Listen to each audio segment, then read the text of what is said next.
Actually, that's a good point. Live, live, live. Cheers, wifey. According to this, I'm not live. I guess it didn't connect properly, which wouldn't surprise me. Where's the chat as well? Chat's over here.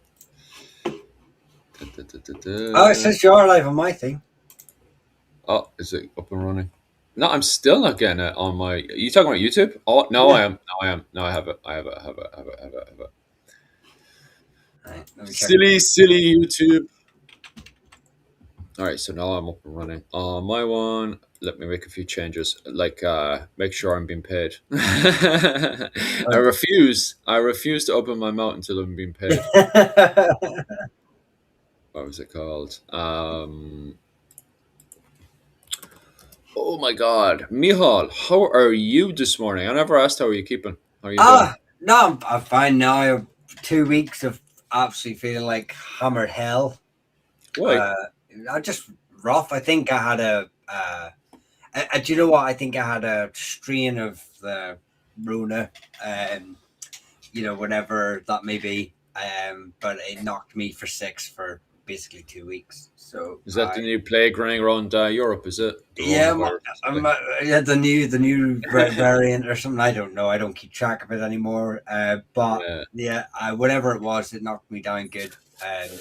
I lost my voice pretty much for 2 weeks. And I've Oh. only just started feeling better the last couple of days. So Mm. yeah, but apart from that, just now I'll get back into working on videos again, Mm. and then we'll go from there. And how's Japan? No tsunamis threatening to wipe you off the face of Oh, the earth. hopefully not. Hopefully not. Jesus, fingers crossed it never happens. I don't want to be running for my life. Thanks, Dennis. Not like that at all. Yeah, yeah, yeah. What was it called? What would we call it this morning? I'm gonna rename my one just to improve the algorithm on my side because I reckon if it has two of them called the same name, it can be a bit cranky on YouTube side. My little theory. So I'll just call it the Persian dog or something. See if it works. 1 second. I was trying to be all like, ooh, like along the Silk Road, ooh, Yeah, it is nice. It is nice. like we're walking along it, hand in hand, Philip. Oh, right. That's changed now. Right. I'll pop over. How are you keeping Dennis? We have Dennis anyway. That's the main thing. We don't have anyone else in the chat, but at least Dennis is in the chat. How's Dennis this morning? Oh no, drink of the old water. I Do tell you you, know? she's very slow this morning from the what was it called? Your side and my side. Maybe it was what was it called? Owen keeping our channels going. um, I was trying to see uh, if I could link. Uh, um, yeah, TikTok. I've been trying to figure out about TikTok linking them across here, but it Hmm. doesn't allow editing of the live, even live when you're live. So I have no idea what to do with that. So sorry, TikTok. If there's anyone, let me just open up TikTok so I can see the No. chat. How you keeping Jim? Any news, Jim?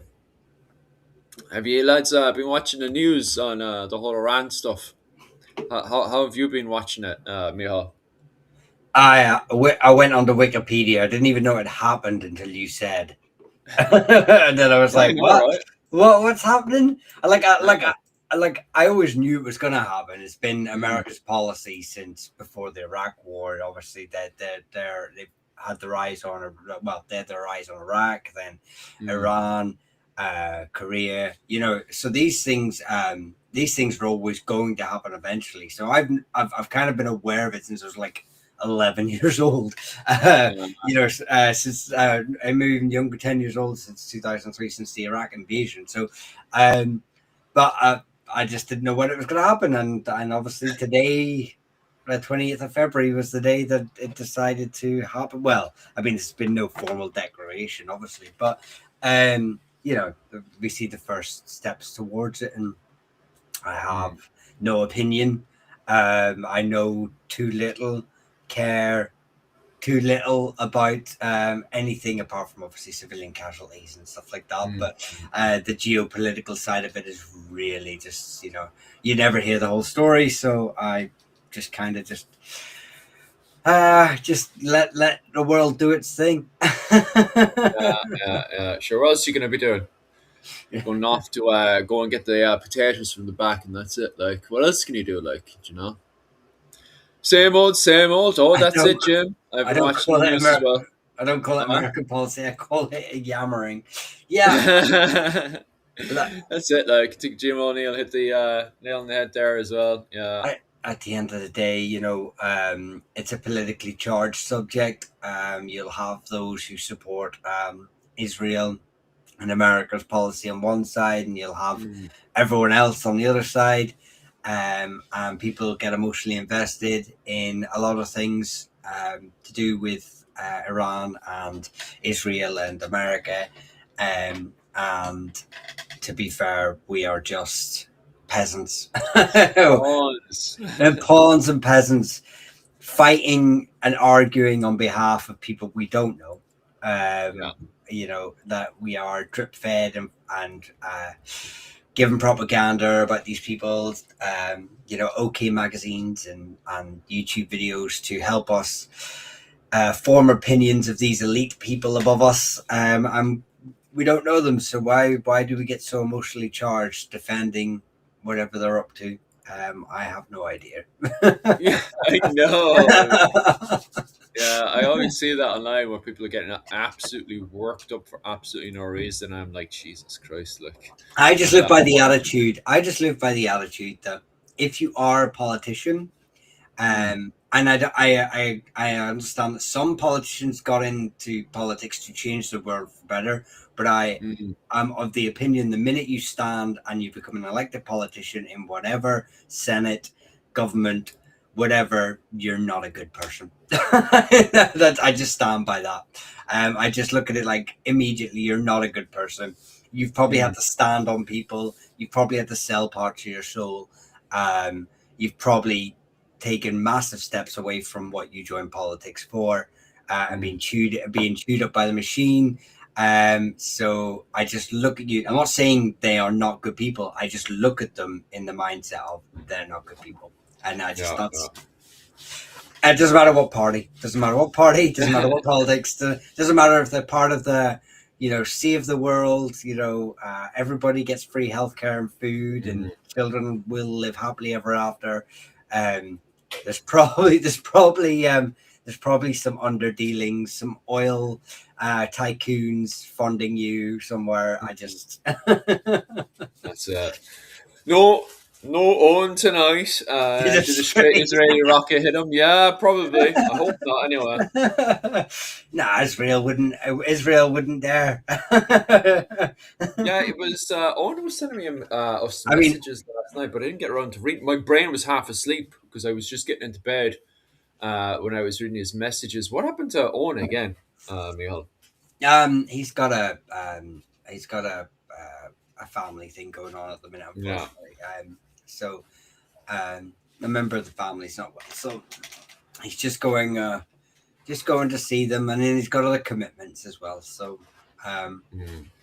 with his immediate family. I believe he's talked about it on here before, so I don't think he'll mind me mentioning about it. Like his daughter's got a football tournament and stuff. So, Mm. yeah, he's just very busy. He had hoped he might get on, and I never know, he might appear. Um, Yeah. but for the most part, yeah. But no stray Israeli missile. Mm. Like I said, Not yet. Anyway, I hope they not. wouldn't. They wouldn't dare try and strike Owen. Yeah. I changed the background there to a Persian carpet. Do you like my Persian carpet there? Or do you Oh, think it's not Persian enough? that's really nice. I've changed my background to my. This for anyone who's wondering. It's the sleeve of Gullion, and it's in South Ulster, and Mm. it's my. You're looking at my ancestral homeland. This is where my ancestors protected their cattle Mm. from the monster eaters. And it's also linked to Cuchulainn and so all that sort of thing. So the Sleeve of Gullion is where Ulster's often defended itself from you boys down south coming up and thinking you can rule the place. That's it, isn't it? Didn't you guys again and again and again during the Troubles use Cuchulainn Satanta as a symbol of resistance, wasn't it? Both Especially sides. the No, yeah, both. So if you go to East Belfast, you'll see. Actually, this will quite play quite nicely into our Persian talk as well. yeah. Go on, go Because I have a link. So on. yeah, no, both sides. So loyalist groups in Northern Ireland or the north of Ireland, whatever you want to call it.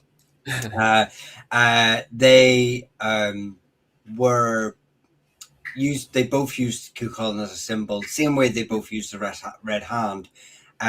Cuchulainn is sort of falls in line with they use him. He is an Ulster hero who fights off Southern aggression Mm, into Ulster. So they used that symbolism as well to sort of take their stand. As obviously as loyalists, that they are Ulster people taking a stand against Irish aggression into their native homeland.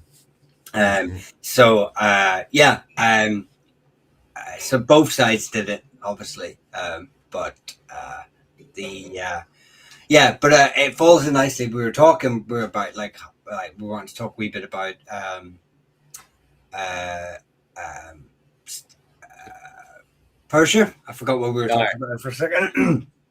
Uh, and there's a I always love that there's actually the story of Cuchulainn, mm, and one of his parts of his story, obviously he goes across the Isles in Scotland, uh, beats a woman warrior in mm, single-handed combat, Aoife, and takes her forcefully as his prize for beating her in single combat, mm, and she bears him a son, yeah, Conla or Conla, um, depending on your pronunciation. Obviously, he goes back to Ireland, back to Ulster, does whatever. Conla grows up and is goes to Ulster to find his father, but Aoife puts a guise on him and says, "You can't tell, um, you know, Cuchulainn who you are, no matter mm, what." So they end up going. They end up fighting. Just the story so happened to have it, and Cuchulainn strikes Conla with his spear, the Gay Bolg, mm, and obviously mortally wounds him. And it's only then he finds out that Conla is his son. yeah, There's a very, very similar story in Persian mythology from Rostam. yeah, Rostam has a son called Sorab. Now he doesn't know Sorab ever exists, and Sorab doesn't know that Rostam is his dad right up until the end. But they again have a duel. Theirs lasts over several days, uh, mm, and then it's only when Rostam kills his son Sorab or mortally wounds him on his deathbed that mm, we find out in the story that it's actually his son, and it's not the only comparison in the story. There's a lot of like overlaps. mm, Um, I've always been of the theory. I've never really researched it, but I've always been of the theory that this story of Cuchulainn and this story of Rostam is mm, proto-Indo-European. It's thousands of years old, and I mean, yeah, I think it's a story that has been taken with humans as we migrated across the Mediterranean into Ireland. I think this story is older than Ireland, and yeah, Cuchulainn is just placed in the location that he's in at the time when the story is being written down. mm, But I believe it has way earlier roots, because of just it's not the only place it's found. Very similar stories are found in Greece. mm, Various similar stories are found all throughout. Um, you know, there's other areas as well, but all basically along the migratory path of the Indo-Europeans, which I mm, always mm, find very interesting. yeah. Is that Rostam you've got there? Is that I've never actually seen a picture.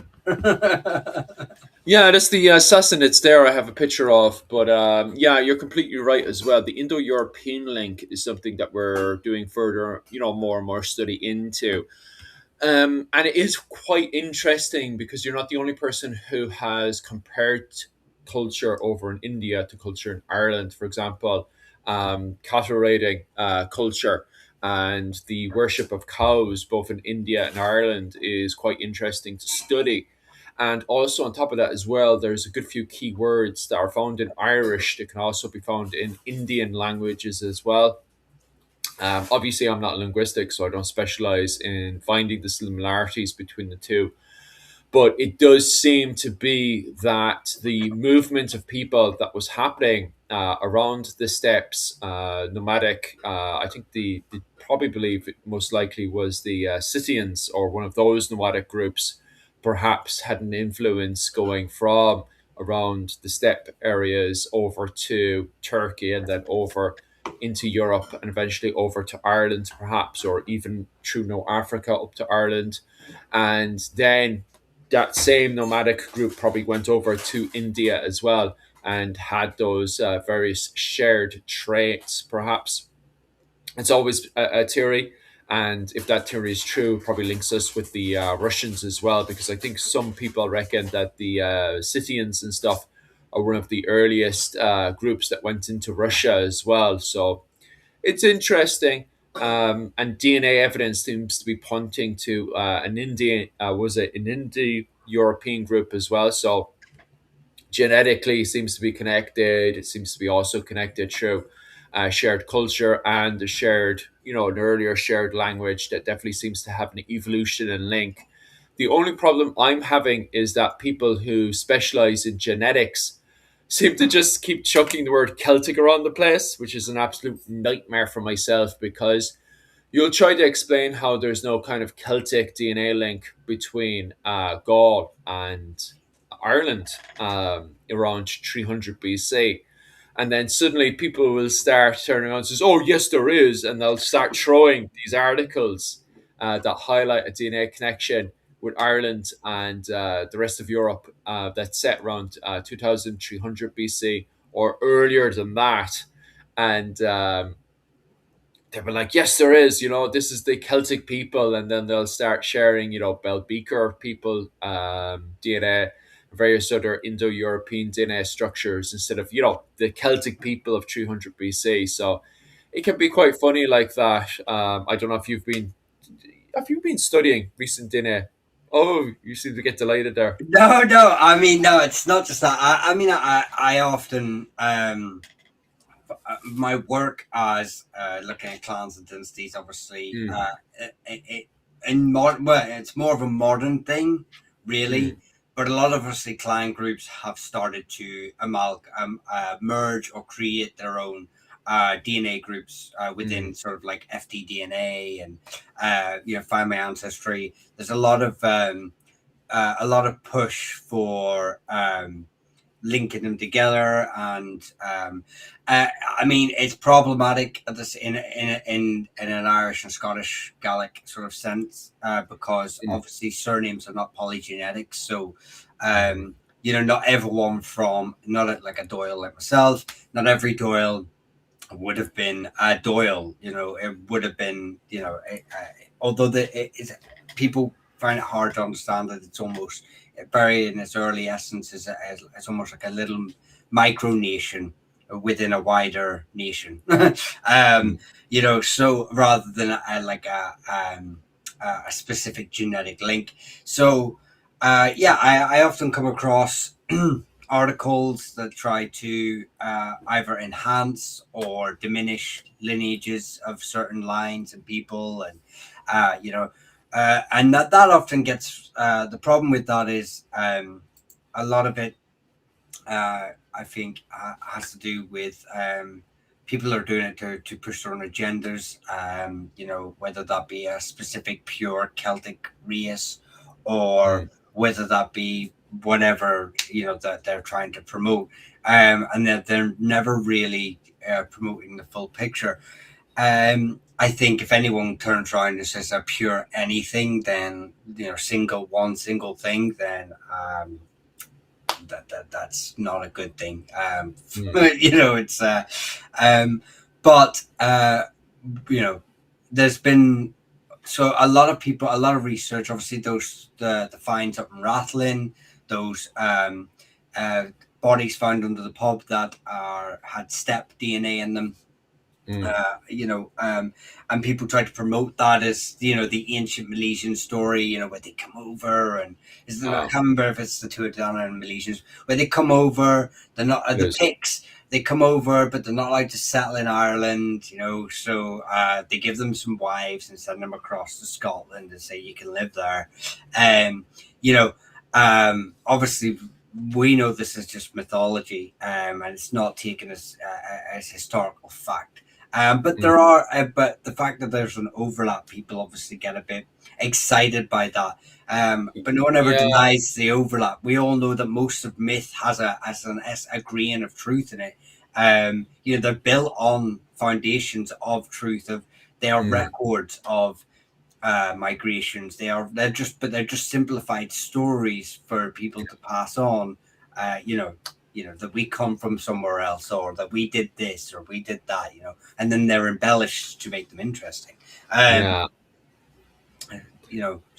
yeah, but the main point is, yeah, there's not really anything new coming out at the minute. Mm, Pretty much anything that's sort of been found over the last sort of 5 years is pretty standard. That, yeah, there was multiple migrations into Ireland from Belgica groups. From we are part of the same wave of migration. We are no different to the rest of Europe. The mm, same groups that inhabited Europe and pushed into Europe from, you know, from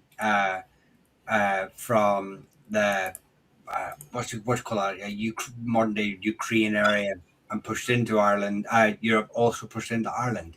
mm. So we're part of a wider European genome. And we're all related in some way, some Mm. more distantly than others. So Boo, boo, boo, boo, boo. You can get. What's the major difference? One of them is more of a unified term. No, I'm not linguistic. hang, Jim's going deep down the linguistic pothole. I just want to. But, Sorry, I just want to jump in there. And some but folk punk just went, "Nah, it's true. I met a Milesian last week. He's a good lad, fine worker." I yeah, hear they're lazy and always on the dole. but just to get over and answer Yeah, Jim's question there, once more of kind of from my interpretation of the what was it called linguistic part, and I'm not a linguistic now, so you guys will probably tear me apart on this one, but one of them's more or less talking about Ireland as a whole. I find anything that do with, and once again, if you guys want to tear me apart on this one, you're more than welcome to do so, but one of them in anything to do with era, it's more or less you're born on the island of Ireland, where Gael, in my opinion, is more of the native people of Ireland, the actual original Irish people. And the reason why I say that is that when you have the arrival of, the men of Luckland, the Norwegians, onto the island of Ireland around the ninth century, that's where you start to see a change in language, where they're no longer just identifying the kings of Ireland, or no longer just identifying themselves as King of the Gael. They're also recognizing themselves as the King of Era. And I'm like, why would they do that suddenly? Why would they have a sudden change of language? And I do believe it's because they see themselves as not just the kings of the native Irish, the Gael, but they also see themselves as kings of these new foreigners coming in here, that they're getting tribute by these people and they're subjugating these people as well. So they see themselves now as the king of Era, the king of Ireland itself, or the territories inside of Ireland, because Ireland rightfully belongs to the Gael and the people of Ireland.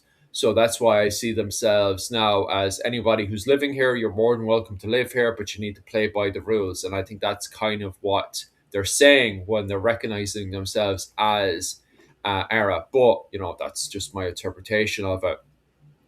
She's a fine map, isn't she? I found this map. It's an earlier map from 550, but it gives you a really good idea of the Persian Empire and why the Persians are so protective of this territory of the Silk Road, going from India all the way over to what was it, Babylon? What was it? The Greek territories What are you up looking? around there. What's that? You're talking about Byzantium. Yeah, Byzantium. That's the one. Yeah. Because it's a constant team up around the Byzantine Empire. But this one's also very interesting as well because it's got the Scythians in there that I kept butchering early on and I kept tripping over. But yeah, there they are there, the nomadic group. But there's a lot of arguments and debates. I think Dr. Dermot Scully was making the argument as well that there's a good chance we're related to this group here. But it's this group here that also has a DNA that reappears as well with modern day Russians, so there could be a link between the Irish and Russians to this nomadic group here. And you see, this is one of the problems because the the Persians, sorry, have various settlements throughout here. You can see all the settlements that they have going on here. But the problem is that these are big open areas, as you can imagine yourself. All those big open desert areas. Obviously, not every part of Persia is desert, but there's these big open areas in between where you're coming from India, you've got yourself a nice little wagon because you're a merchant, and you're going to this settlement, and then you're going to go off here to this settlement. And you see, in between, then you're open to constant attack.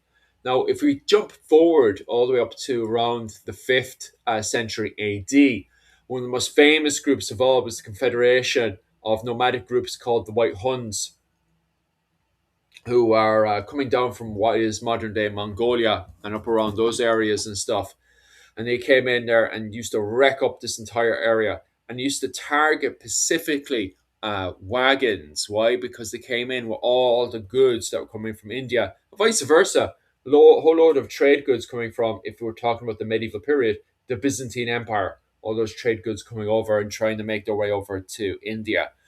So you constantly, throughout the medieval period, had constant attacks by nomadic groups. And even here today, in 550, or even early on in the ancient period, you can imagine Scythians coming in here and attacking the wagons coming in and out. So constant attack between them.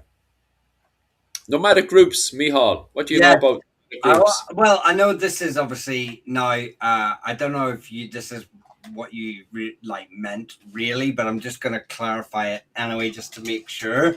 Mm. When you say we're related to the Scythians, you're not saying we're descended from Scythians. To be honest with you, I don't know. I have the answer for this, but I Go just on, wanted to go on, make go on. sure that you weren't, and then you'd be like, so. Actually, obviously, like I say, this is the Scythians are where the Milesian myth comes from first. They start from Scythia, then they make their way across to Spain, and then they go to Ireland. That's where they. And this is why I was saying about the foundations of truth. But yes, we're not related from the Scythians, but we're related to the same Indo-European common ancestor. I Yeah. believe it's the R1b. I can't remember the subclades, but the R1b paternal genetic genome is very prevalent in Ireland. I think 80% of Irish people have it. And the Scythians would have had a large population of that too. So we have a very a shared common ancestor who would have been from the Scythians didn't really. They migrated down to that area, the Caspian area. There, they migrated down from what is, I believe, the area is within the modern day state of Ukraine. That seems to be where the Belbeaker people sort of Yeah. came from. So what we're talking about there is basically. So what you have there is 2,500 years ago. That map is 2,500 years old, 540 BC. Yeah. But it's another 2,000 years back that we would actually have probably been related. 1,500, 2,000. They never give specific dates. It's always between 1,500, 2,000. Yeah.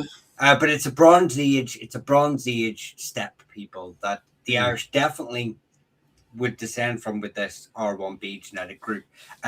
So we have that link, we have that lineage. We definitely come from a steppe people. Well, Mm, a large percentage of us do in a paternal state, but we're also intermarried in 5,000 years, and so inter that you could basically say every Irish person, relates back to this group. So yeah, um, uh, so um, basically, a Russian is what you're saying. well, I wouldn't ever dare put a modern title on top of an ancient Mm. group. You end up falling into that problem, don't you? Where you end up sort of you try to give Persians the title Iranians, Mm. when they would never have referred to themselves as Yeah. Iranian. And the fact that we can even see there on that map, that their borders far extended, Mm. further than Iran. Um, and actually, to be fair, a lot of Persian families became nobility in Armenia and Mm. became part of the Armenia. The Armenian class system is really interesting, but it's far too Cool. deep for a conversation. Not yet. They have a really interesting class system, but um, a lot of their families came paternal descent Mm. from Persian royalty. Mm. So Mm. you have I think I'll only be end up butchering it, but the Cyrenaic and the Pahlav are two groups that I can think of that have these links back to kings of Persia. So you know, um, but they would be so integrated. They would be the Anglo Normans of Armenia. They could become so integrated. They'd probably become more Armenian than the Armenians themselves. Mm. So, but yeah, uh, that's what I'm saying. So, there's a you were looking for Bronze Age set migration. Yamna, the Yamnaya culture. That's correct. That's Mm. one of the groups. I shall claim no Russian blood. Jim, you're Russian now, that's that. Let's not group everyone together. There's millions and millions of people in Russia, lots of subgroups, lots of same with Persia, like and Iran. Mm. Iran today is a mostly Shia country, but there's Zoroastrians, there's Druze, there's all these groups that have been there's groups that have links to the Assyria and have been there even longer than Persia, for heaven's sake. So Mm. let's not lump everyone together just on a because everyone else tries to. Maps try to, politicians try to, but um, I think it's what these little differences in our societies that make for a better interesting than this homogenous idea of we're all British, we're all American, we're all Mm. it's too bland, too boring. Keep us keep us feisty. Yeah, and yeah, maybe means maybe your bosses don't run on time because our politicians are too busy arguing, but who cares? Mm. It's a difficult conversation to have. Why? Because that whole step migration, it's constant movement. I'm quite ignorant to how it is all today, of course, but during the medieval period, geez, Yuki has the coffee all the way up to the very tip, up to the very edge of it. I'm like, Jesus, Yuki, Here, she's Yuki, balancing it perfectly. pour some of But that in that, will you? Oh, you can't use my cup. But the whole thing about the step migration, from my perspective, and anytime I try to study it personally myself, it can be very, very blurry. Why? Because you have all these, groups constantly mixing around and moving around and everything up around that area and stuff, and constantly going from one group into another group, and then having these confederations coming together, breaking away when the man with the biggest stick is gone, then making another confederation over here, and then you have another group making another confederation over there, and every once in a while, they come together and they come over and start smashing into this area and start attacking these poor Persian wagons and stuff. It is massively, massively very interesting. But when you try to go into further research from my perspective, it can be very confusing. I don't know if you have the same experience yourself, Mihal, when looking into these various nomadic groups up around the steppe area. Yeah, because it runs into the same problem that we run in when we study Celtic history. You know, Mm-hmm. people are merged together into these nice, neat names, um, or drew within these defined borders Mm, of a country, like on your map. yeah. And it's if anything, it's ever taught us, history's ever taught us this: there's never clean lines in a map. Mm, There's never, none of it's ever neat and in a box. You know, nobody, like we've constantly argued, the Irish never would have considered themselves Celtic or mm, called themselves Celtic. It's a modern term, and you know, and again, when we apply these terms, these Bell Beaker terms, you know, the Bell Beaker culture, so we end up envisioning this single group who have mm, spread across Europe. You know, the Yamna, who I believe are the ones that who are their predecessors who invented the mm, cart, which is why they were able to move, you know, vast distances. I believe is the technological advancement attributed to them. mm, Problem with that is these groups within the Bell Beaker group, you had all these clans, you had all these tribes, you had all these mm, families, you had all these who this little probably mini kingdoms, all these things that um but we just don't have, we just can't see them the same way we can see medieval Ireland, the same way we mm. can see medieval Europe. So yeah, I would say I do fall into the trap very easily. I think it's a very common thing to do, but because of how limited the information we have and how Yeah. simplified the information is that we're being given, uh, Mm, that it's very easy to then put perspectives I already have on medieval Europe backwards, projecting backwards. It's something that I tell people not to do with modern politics, but really I'm forgetting to do it with medieval politics even further back, you know. yeah. Yeah. Um, so yeah. Yeah, I do it too. And I, like I said, it's not even my area of study, so as well. So the it's very easy for me to do um, uh, as a whole. Someone was saying that, oh, Jim, I have a Bible that has a map and says that we are the bloodline of Noah's son Japheth. Um, I don't want to get into that. Go on, Mihal. Well, I'm just gonna But I joined my shovel there. Yeah. I'm just going to say it flat out. There's no archaeological evidence or genetic evidence linking the Irish Mm, to the historic, you know, the Japheth. Um, you know, biblical sort of figures are part of that, you know, theological narrative.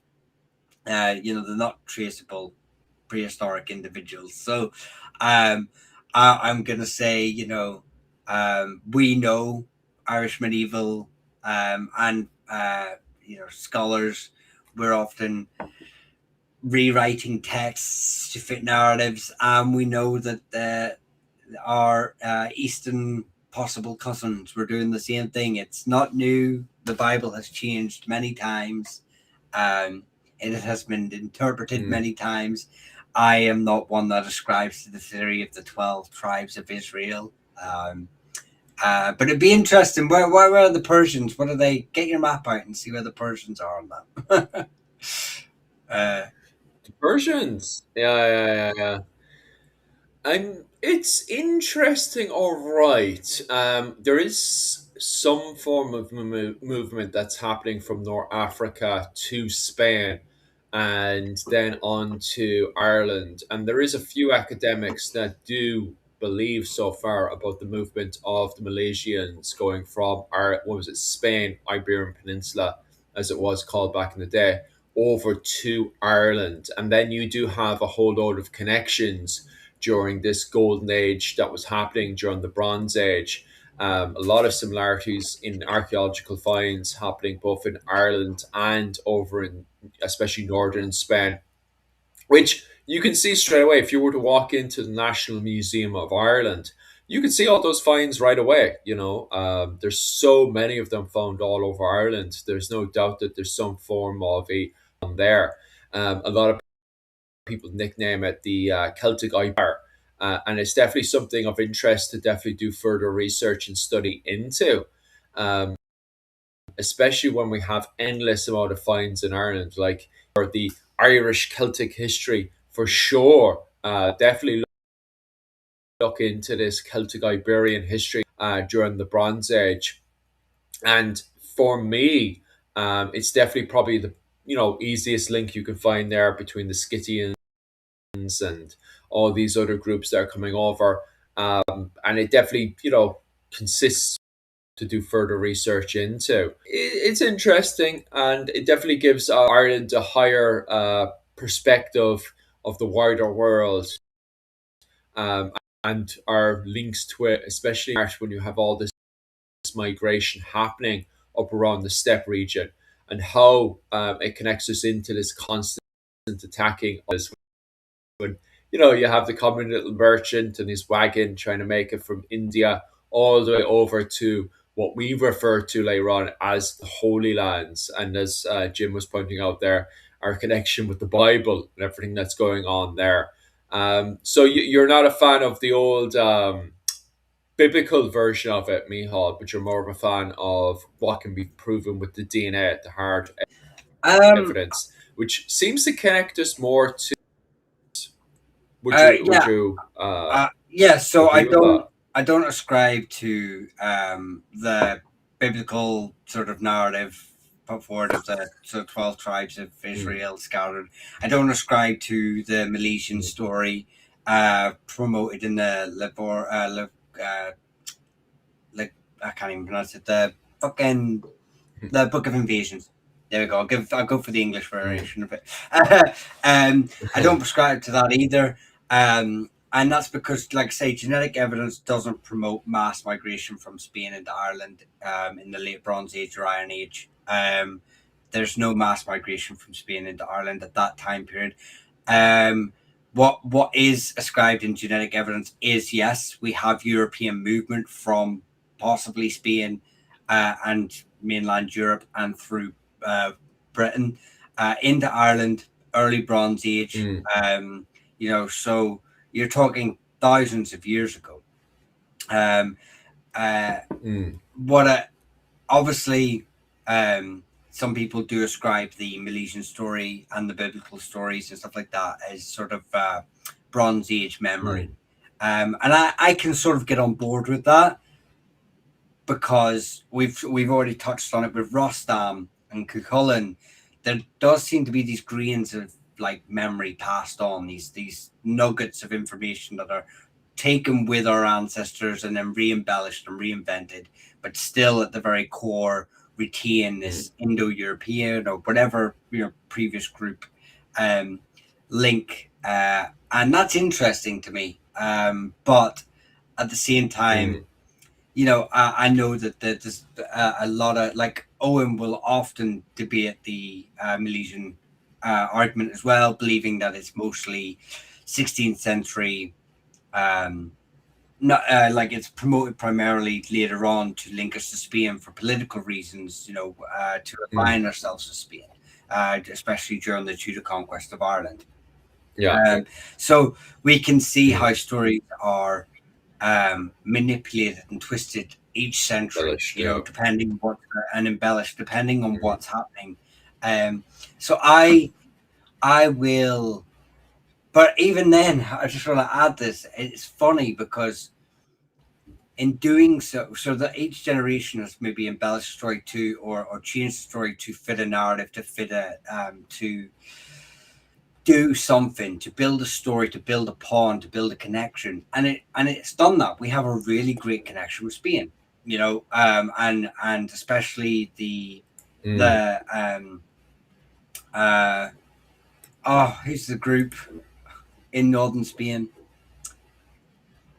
ETA was their terrorist organization. Do you want to? Oh, I have no idea what's the name of it. The Basque Ah, people? right, right, Is it? right. Yeah, right. Mm, We have a great connection with them, like modern day, the Celtic nations, a lot of mm, groups coming together with Wales and Scotland and Brittany and Basque people, and really good, really great to see these sort of interconnecting and finding commonality, and I think they're really, really interesting, and building a new narrative, a new story, but mm. doesn't mean we have to, really fall into some of the nonsense that it is built upon. But I still find them interesting, is what I'm saying. Basque, thank you, Dennis. Yeah, I don't know Yeah, what's Spaniards. Yeah, do you know what? My best friend for all through school was Basque, and he would be going mad at me if he's watching this right now. yeah, yeah, yeah. Because Young the thing of right girls, now is the likes of the what was it? The likes of the Galatians. What was it? Give me a second there, because my brain is still turning on as well. Celtic map spin, and it is Galatians. I am right. It was Galatians. Bum, bum, bum. The Basques I can never think of, to be honest with you. But I do know, I am aware of the other Celtic links that we have in there, because it's still today. I don't know if they still speak any of the Celtic languages in modern day Iberian Peninsula, but there definitely is an ancient language that's there that the linguistics and stuff study. And it's the same thing with that whole Brittany link. But I think what was it, Wales and Cornwall is more linked with Brittany in France, although we still have a great medieval connection with Brittany. Linguistically, I think they're more connected with Wales and Cornwall. But yes, Ireland and Scotland has more of a linguistic connection with the Iberian Peninsula. So I always look to the Galatians in particular, just three other groups there, but I always personally always look to the Galatians before I get into anything else. But I'm not, just to highlight once again, I'm not linguistic, more of a historian than anything else. To be quite honest with you, lads. Um, what about the Ulster cycles? About the Ulid. What about the Ulster cycles? so I'm guessing Thummercore is talking that. So right, this is really interesting, right, and it actually kind of ties into what you were saying before about so the Welsh Pictish groups are P Celtic speaking people. Mm, And the Irish, the Goidelic, the Gaels are Q Celtic speaking people, and so are sort of some of the northern Spain, some of the parts of northern Spain. That's where their language comes from, Q Celtic, mm, and the reason it's given Q and P uh, uh, sort of titles is because um, the word clan, mm, clan became clan. In Welsh, it's like plan. It's mm, plan. So yeah, that's why it's given the so the what would be the k sound is more of a p sound in Brythonic languages, and um, so that's how it splits. Right. Anyway, so but they're all part of the wider Indo-European tree. Right. But the Ulid, or not the Ulid per se, the title of Ulid, the groups like the Dal Naraja, and Clan Clan Ruri, they are said to have been part of the P Celtic people. So they were there in Ulster. The argument is by some individuals that they were there in Ulster before the Gaels, before the Q mm. Celtic people were speaking in there. Yeah. So they were there about 200, 300 years before the Gaels arrived. So therefore, this narrative has often been used to promote that Ulster is British, has always been British because Britons were in Ulster beforehand.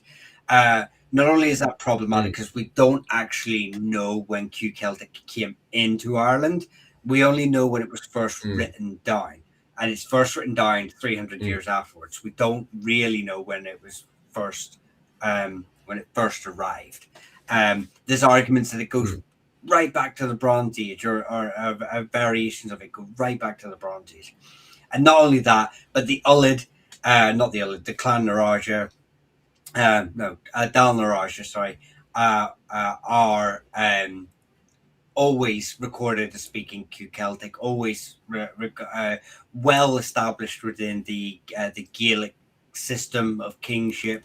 They never, they, at no point are they ever seen as a continuation of these Pictish groups. There's no link between them apart from maybe a distant genetic link of the same group that migrated with the Picts, that came up and became the Picts, also went across to Ireland, but mm, they were never part of the Pictish cultural group. They never took part in anything that you would sort of associate with Brittonic groups across Ireland. So it's a kind of problematic thing to associate them with Britons or Brittonic people when they were never involved in that. Now there are individuals like Comgall King, who said it to be Comgall is said to have been king of the Picts, and Cruithne. The term Cruithne, is a term applied by Irish monks to the Picts in Scotland, but it's also used to describe a group in Ireland, and therefore people, mm, well, that must mean they're the same group. But we see it all the time that the Irish writers are using words in multiple ways for multiple meanings for multiple things. Doesn't mean mm, that they're ever saying these are the same people, and we can see that because they also write about them separately too.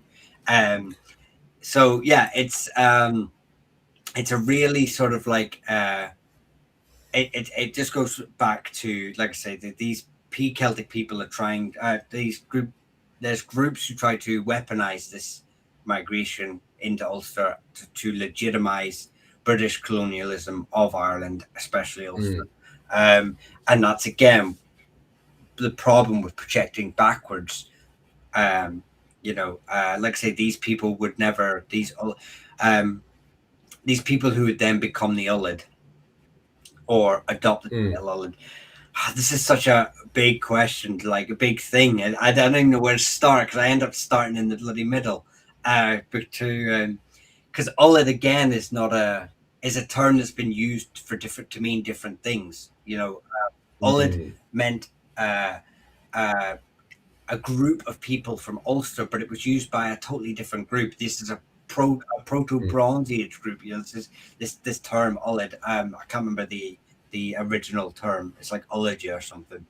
Um, mm, then the Dal na Raja appear in medieval manuscripts. Then the Dal Fiatuk, mm, who are a Celtic speaking people from Ulster, appear. mm, So you've got these two groups competing for Ulster, to be kings of mm, Ulster. Um, and the Dalfia took adopt the term Ullid as the people of Ullid, and the Dal na Raja then start writing in medieval manuscripts. No, we're the true Ullid, and that's what they refer to themselves as, the true Ullid. Although the Dalfiatic have been using the title of being called the Ullid for far longer, but the Dal na Raja are now fed up mm. with the fact that the Dalfiatic are doing this. So you can just see how terms change, how terms um, are used and weaponized and to propagate cause, and it's the whole thing's just a mess. Awesome. That's what it is. It is awesome stuff. uh, Just getting back to the conversation at hand, though, the Galatians, you guys are right. The Galatians do move into Turkey around, isn't it, the 5th and 4th century BC? They move into Turkey, the Galatians do. They were a branch of the French God, and they had gone into the Turkish area. They had physically taken territory originally up around here. I don't know if you can zoom out or not, Mihal, for the wider scale on my map. But yeah. But here, so the Galatians come in here, wrecking the place up, taking territory and stuff, and they end up settling around here in the center area. What's very interesting about the Galatians is that what we know of the Galatians today is actually in the Bible. Funny enough, the Galatians actually pop up in the Bible, and they get a few words in there because the Galatians are actually convert to Christianity. So because of that, there's a good few entries of the Galatians inside the actual Bible itself. So where the Irish read the Bible and go, "Hey, wait a minute, where are we in this?" and then go off and write the Book of Invasions to include themselves into the Bible. The Galatians themselves, the branch that breaks away from Gaul, actually settled themselves into Turkey, where they set up a protection racket actually in this area. They sell themselves off as mercenaries and even become mercenaries with the Egyptians. The Galatians have a amazing relationship with the Egyptians, and even become bodyguards for the pharaohs and stuff in that region, and become very successful because where all the other mercenaries that go into the Egyptian area and become bodyguards for the pharaohs end up kind of stabbing them in the back and usurping them, the Galatians don't have the same reputation, and become amazing bodyguards, not just for the Egyptians, but for various other groups as well. So the Galatians, very, very successful in that area, and very, very successful as mercenaries for the various groups in that area. And instead of becoming completely wiped out, they actually successfully, because the fact that they're able to play off the various groups in that area, which is quite funny because most of the time when people look at Celtic groups, they always look at the Celts and go, "Poh, the Celts always fighting each other, always divide and conquer." You go in there, you ally yourself with one Celtic group, you fight the other Celtic group. That's kind of what the Celts are known for, allegedly. Although everybody ends up, having internal fighting amongst themselves, it's the Celts who are most famous for it. In the case of Turkey, on the other hand, and the Galatians, it's the other way around. So the Galatians move in there and survive because of the fact that they played the role as mercenaries and are constantly middle ground between the various groups. So they survive until, as you guys are pointing out there, the Seljuk Turks arrive. So the Seljuk Turks arrive around this area, and they're another confederation of nomads led by Seljuk himself. And they go in there and start racking up the various areas of the Persian areas, and they end up settling around the area that the Galatians were settled in. And it's from that point onwards that I assume that's when the Galatian DNA just magically disappears, because as you guys have pointed out, that Galatian DNA, it's not there today. It's completely obliterated. So what we know of the Galatians is only what we can see in the Bible, and then after that they seem to just disappear. So we're not sure if they disappear because they're mixing in with Greek DNA, or if the Seljuk Turks go in there and completely wipe out that DNA itself. But that's, the annoyance of constant nomads coming into this area and smashing up and sometimes completely wiping out some DNA, or just mixing in with the other DNA in that area as well, and having this kind of bastard hybrid of movements that's coming in from these various steppe regions into the area. Any opinion on that? No, Before we I was just going to go into this afterwards, but my knowledge of the Galatians would probably not extend any more than what you've kind of said there, and that's actually probably more than I would know. I knew they existed. I think they were immersed and regrouped in Rome Total War. That it's basically about the height of my knowledge of the Galatians. So yeah, I kind of just gonna nod ahead with that one. no, that's fine. Yeah. I love the Galatians. I think they're so Oh yeah. I mean, interesting, but it is kind of interesting that they have disappeared. well, I mean, I think it's for a Celtic group to sort of survive in the middle of modern day Turkey on the Anatolia Peninsula, and also in Egypt is super interesting. But it's just not somewhere where I've probably gone further than the Wikipedia page, so I wouldn't think it'd be wise for me to weigh in. But I do know at least a little bit about this, so that's a good ring. Yeah. So, well, I'll just break down for anyone that's not aware. So, RM222 is mostly associated with the northwest. So that's the group that everyone sort of links to the Enil and Nile Nogalach, Nile of the Nine Hostages. The common ancestor of that, they kind of believe that the subclade of RM222, there's a subclade of that everyone sort of associates with the Nile of the Nine Hostages. Whereas RZ253 is mostly associated with Munster, and Thomond because mm, that's the Dalkash sort of group who are actually Dacia as well. So really, they would mm. have even further links to Waterford direction. Um, but Yeah, yeah. again, to associate these, I mean, technically, I've just done that, associate them with clans. Anyone with the Dalkarsh lineage is expected to have RZ253 or its variation Mm, subclades, and anyone who's an Enel is expected to have the RM222 subclades. But I just want to again specify what I said earlier about clans not being polygenetic. A haplogroup uh, can be common in political dynasties territories, but it's not what defines the clan. A medieval mm, sort of Irish dynasty were political king groups, but they're not like genetic isolates. They're, adoption, fosterage, illegitimacy, branch splitting, all of these sort of things sort of change the haplogroup within or haplogroups within a surname.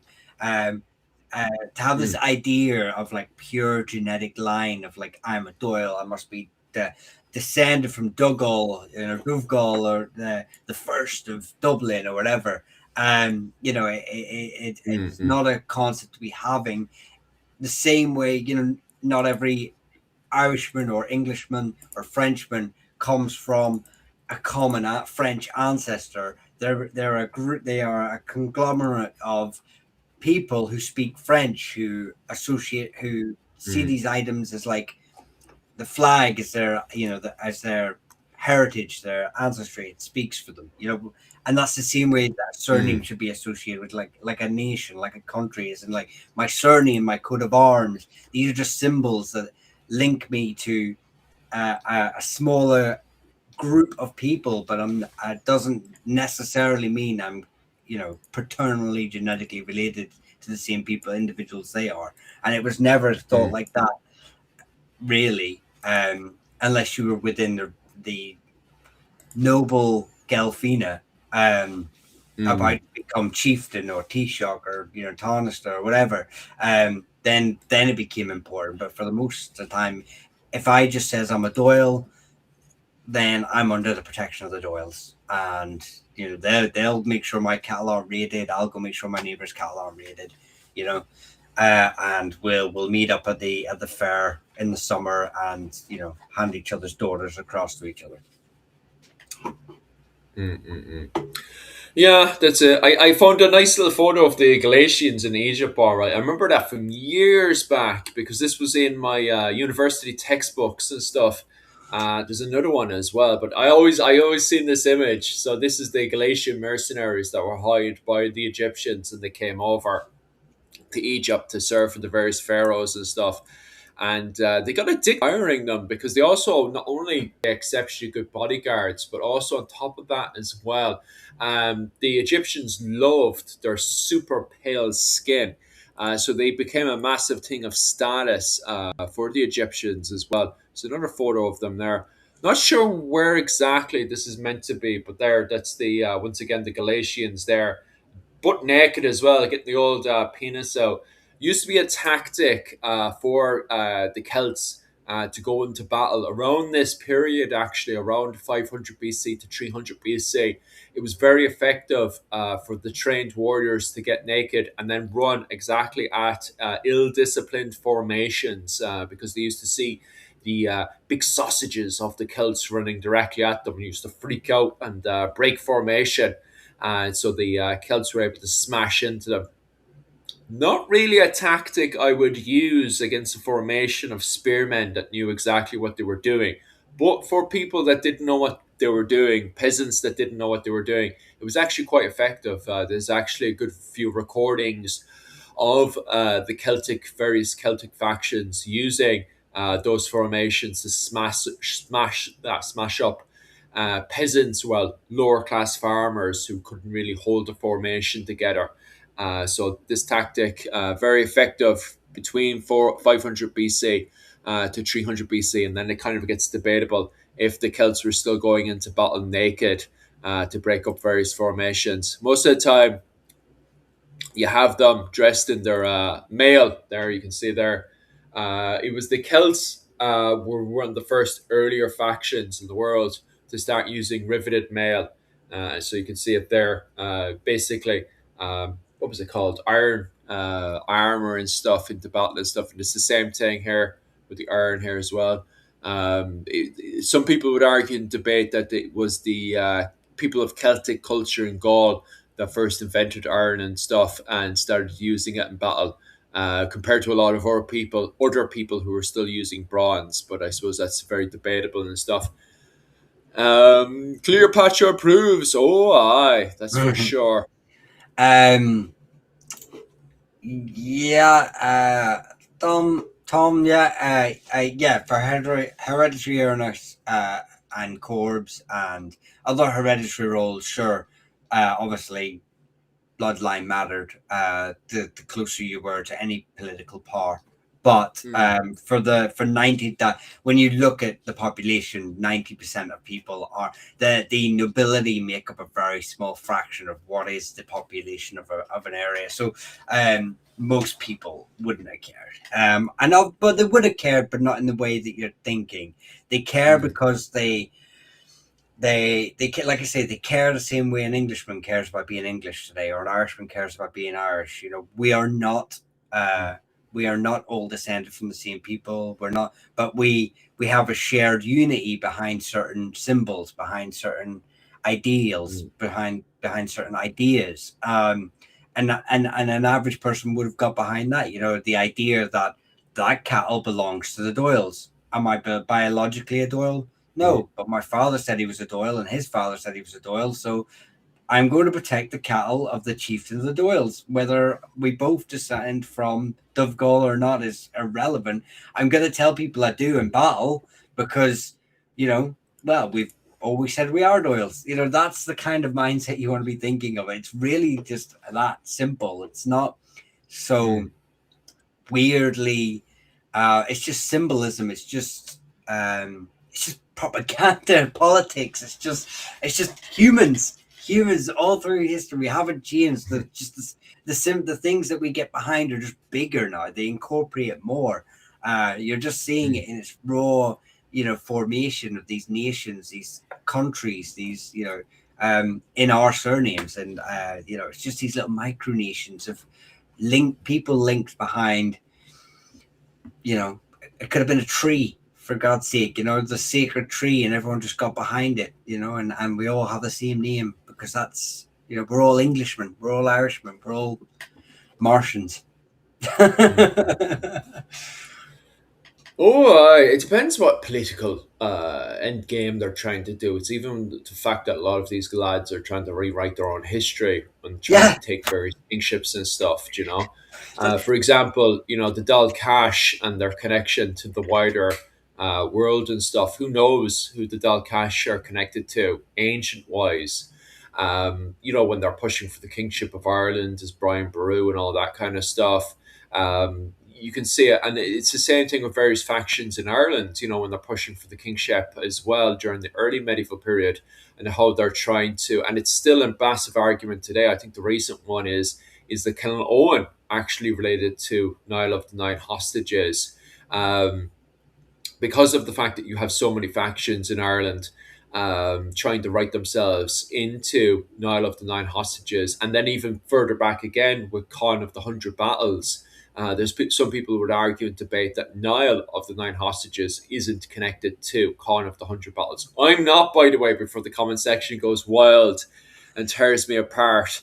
I'm quite But happy for the go on. O'Neills not to be. So yeah, you've touched on a point there that the O'Neill line may be illegitimate. It Mm, may descend from uh, and everyone knows who's followed the talks for a long time, followed the channels. I'm more of a McLaughlin supporter anyway.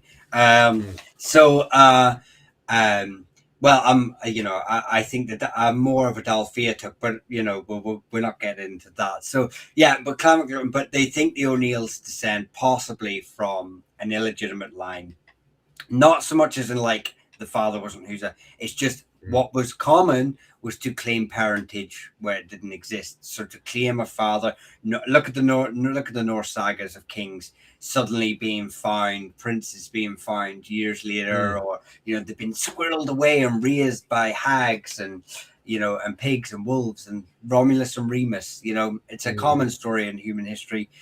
So yeah, and the O'Neills may be one of these, where I can't remember which first king it is, but he may not be descended from who he claimed to be descended from. But that, mm, like you've stated, is not new in Irish history. Like you say, the O'Briens claim descent from the Owenach to claim kingship of Munster, but they're actually Dacia. You know, mm, they were from the Dacia Muin, I think it was, if I can remember rightly off the top of my head. yeah, The Enil constantly, the Dal Naraja, this proto-Brittonic group or Brittonic group that we spoke about earlier, tried to mm, claim descent from the Kilnoan. They tried to claim descent from Niall and Nine Hostages. They rewrote their history. The O'Rourke's and the O'Reillys did such a good job of rewriting their history. We don't actually even know who they're descended from. They claim to be mm, descended from Brion of the Ebruin or the Ebreen. That we can see where they tipexed their names out and put their new name in. We can see that, but we don't know what who they tipexed out. We have no idea mm, who they're related to. But they claimed they're Ebreen and Brefna, and and we know they're not, but we've no idea. They did such a good job of covering it up. Um, mm. but yeah, so it's not new. It's not new in Irish history. Oh, Yeah. in any history. Like you said, the Europeans. It was for a while. It was really interesting for like families to claim to antiquity. There's princes of Rome called the Massimo family, and Mm, they claim a descent from a Maximus who was a senator in the Roman Republic, mm. and that's where they get their name from. Um, you know, it's not new. It's not new. No, no, it's not. Sadly,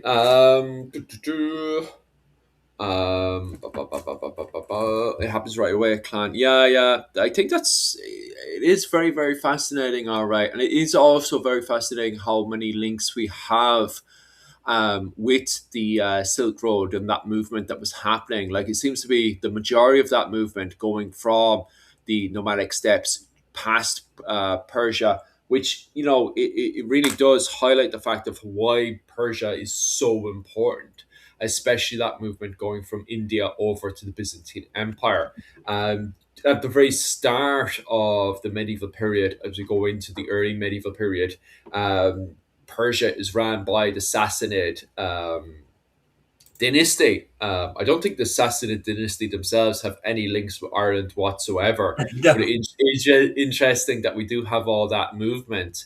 I think it's probably at this point, the way we're talking, there seems to be, it's actually very surprising that there isn't a single clan that didn't turn around. This is actually, I'm related to the Sassanid dynasty. I'm actually Persian. The way that all the other groups seem to be connecting to everybody else in those regions. But regardless, you do have the Sassanids who dominated the Persian and the movement going from India to the Byzantine Empire for quite some time until around 651, where we see the rise of Islam and the Prophet Muhammad suddenly arising in that region to suddenly gobble up a whole load of territory. And that would be the rise of the Arabs into that region, pushing back against the Persians and creating that long rivalship that we even see today between the Arabs and Persians. Because it's very, very easy today, especially with Western propaganda, to just brand everybody in the Middle East as being just Arab. The amount of times when you're having a discussion and people would turn around to the areas of Iraq, Iran, and various other spots and just go, oh, well, they were all just full of Arabs, aren't they? In fact, they're not. There's a lot of various different ethnic groups that exist in those regions, but with the rise of Muhammad around 651 and pushing into those Persian territories, it creates a massive rivalship between Persian and the Arabs, which even exists today. Like a lot of fighting that's happening in this region um, is still very reflective of the fighting between the Arabs and the Persians that exist and has its foundation around the early medieval period. But it did catch the Persians off guard when Muhammad rises and he starts smashing into those territories. The Persians didn't see it as very, as a threat at the very start because of the fact that their ultimate threat was actually the Byzantine Empire. At the very start of it, you would assume the Persians and the Byzantines would get on hand in hand and be there to fight off the various nomadic groups, such as the White Huns, for example. But in fact, that's not the case at all. When Muhammad is actually on the rise, in fact, the Persians and the Byzantine Empire are actually fighting amongst themselves in these big, massive battles against each other. And so when Muhammad does push into those territories, he catches them off guard. And Muhammad actually knows this. He knows that he can take full advantage of the Persians and even, in fact, take over, that whole entire territory and take over and monopolize the trade that's going between India to the Byzantine Empire. And it's very interesting because Muhammad himself, before he became the prophet, according to the Muslims today, he was actually a merchant himself, wasn't he, Mihal? Believe so. I know more about his sort of group, the Hashemid, not Hashemids. Is it? Yeah, Hashemids. The were, and they were sort of stationed around Mecca. Mm. And he gets kicked out. And I will just ask quickly, Tom Core. Just I don't understand what you're trying to claim about Clam Galbraiths, but if you can clarify it a bit better for me, I can certainly weigh in. But yeah. Mm. Obviously he's kicked out. I believe he gets for revelations and what happened. Actually, his conquer. He obviously doesn't conquer the Sassanids. It's much later under the Umayyads, isn't it? It's his descendants. Yeah. It's his bro. I don't know. He's got. I know this is where the split happens, where his daughter Fatima marries a cousin, and through them you get the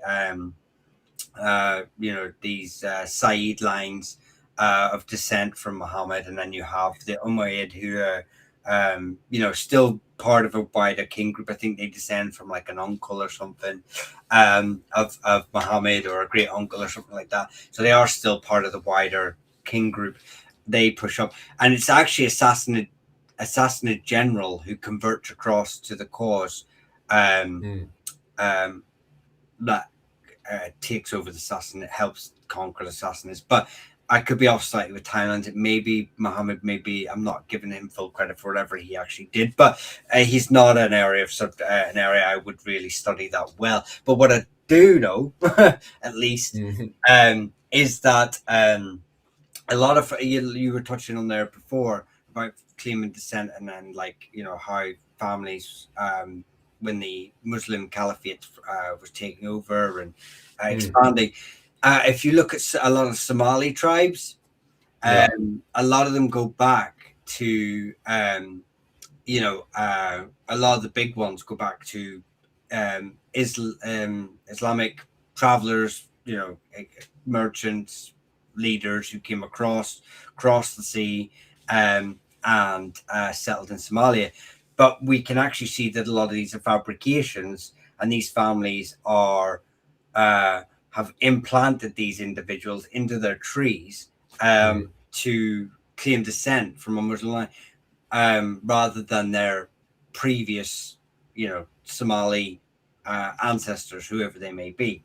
I think one of them is Sakir, is one of the main tribes of Somalia, and they have an individual who they claim descent from, who's it's pretty obvious that the tree doesn't really match up. But if they claim it, they claim it. Who's the people believe it, people don't believe it. It's not for me to say. Yeah. I will just go. I wanted to do this one actually. off topic, but who's your favorite modern Irish scholar? My favorite one today. Yeah. Give me a second to take because there's tons and tons and tons and tons I love reading. Most of the work, just because I'm actually quite biased towards the 10th century, I really like the 10th century. But one person I love reading about Not is about Claire like. Downham's work. All right. Yeah. Yeah, Dr. Claire Downham's work is Yeah. one I do enjoy reading. To be quite honest with you, it's not so much Claire Downham per se. I like her entire circle, even the academics that completely disagree with her. The moment I see Claire Downham's name being mentioned, even if it's a complete, oh, I disagree with Claire Downham because of A, B, and C, I get delight just because I love reading about the 10th century. So anytime I see Dr. Claire Downham, I'm like, oh, more stuff on the 10th century. One of my favorite scholars is definitely Claire Downham, just because I get to read more about the 10th century, to be quite honest with you, the peak of the Viking Age, which kind of brings us back into the conversation at hand, because actually Ireland is connected back into the Caliphate again, because while all this is going on, and we see the rise of Islam, and with you see the thing is that at first this kind of is a massive disadvantage to the Gael itself, because of the fact that we have so much positive connections to Coptic Christians when it comes down to that sort of trade and the Byzantine Empire. But because then our protection racket in Ireland, when you have the coming of the Vikings coming into those areas, the Vikings take over the protection racket in those areas. The Gael, the Irish Vikings, the men of Dublin, the men of Waterford, the men of Limerick, who were a mixture of both Scandinavians and native Irish, because they then take over the protection racket in those areas, against actually other Viking raiders going into the Irish Sea to cause plunder and raid. Because they take over the protection racket, they then connect themselves back into the Muslim world, and then we have all those connections back into the Mediterranean Sea. Because after the Caliphate has taken over Baghdad and those Persian territories and stuff, they then continue to further push up into North Africa. From North Africa, they push into the Iberian Peninsula. They sort of cut off our connection routes and our trade going into the Iberian Peninsula, and they themselves go into what was it called, into France, where at the Battle of Tours, the Frankish groups barely are able to push back against the Caliphate and pushing back into the Iberian Peninsula, and then Charlemagne further pushes them out of the northern parts of Spain. But once the Vikings, the Gaul Gael, have taken over and monopolised the protection racket around the Irish and Celtic Sea, we are then reconnected into the trade that's happening with the Caliphate. And it's at that point that you start to see, if you're ever into the movie, the 13th, what was it, the 13th Warrior and stuff, you might be aware that you then see bards, educated members of the Muslim world, because Islam itself goes into the kind of, Islam golden age of, music, scholarly work, maths, all that sort of stuff starts to really boom in North Africa at that point, and all that influences go into Spain. And from there, once the Vikings had taken over, it fully connects us into all that trade and movement and into the Silk Road. And it's at that point you'll see actually coins start to appear in Dublin with Muslim writing. There's this, it's something I completely disagree with. There's this idea then that the Vikings converted to Islam, but there's no evidence I found of any, like, there's not even like any jewelry of Muslim or anything to do with that inside of Ireland. I haven't come across anything, because, in my opinion, like, you do find crosses, Christian crosses and stuff found in places like Dublin and also in Iceland and stuff. So I do believe that the Vikings did convert to Christianity, but I haven't come across any evidence of the any Vikings, both Scandinavian and Gaul Gael Irish Vikings, converting to Islam. I don't know if you have any opinion about that, but they were definitely trading with the Caliphate and had good relationship with the Caliphate Muslims and stuff when they weren't raiding them and robbing their women. They did have a good relationship when it comes down to the trade that's going on there. So once again, that kind of connects us back into Persia and everything that's happening there. So that's another, very strong connection Ireland has with Persia and the Caliphate when it comes down to the 9th and 10th century. Interesting. So I'm just go gonna on. add. No, no. It's just I asked Tom to just clarify earlier about Mm, his first things first. Googler King.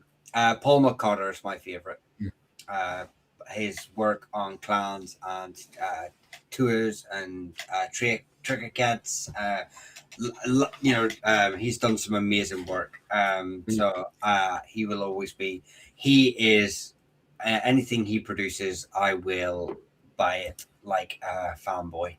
Um, um, Tom, right now the Clan Galbraith Association in the United States thinks that the majority of M269 Galbraith are original group, family group, and that the M223 Bryson it helped Galbraith, the outliers.